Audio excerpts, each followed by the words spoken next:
আসতে একটু দূরে একটা মসজিদ আছে, আমি ভালো করে ঘড়ি ধরে মিলিয়েছি, সেটা দিনে 5 বার নামাজ পড়ে মুসলমান। ভোর 5টায়, দুপুর 12টায়, বিকেল 3:30টায়, বিকেল 5টায়, সন্ধ্যে 7টায়।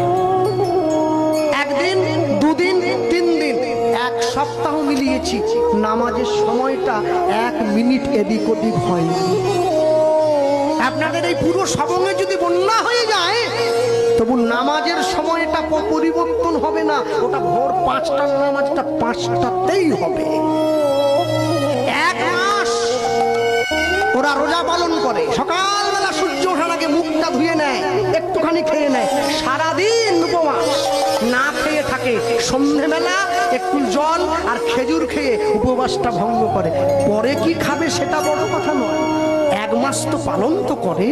আর আমার বাড়ির মা বোনেদেরকে বললে কি গো একাদশী করবে, বলে না এবারটা হবে না, পরের বারটা হবে। আমি কি একাদশী? বাকিরা সবাই দোষী, সবাইকে নিয়ে মরবো।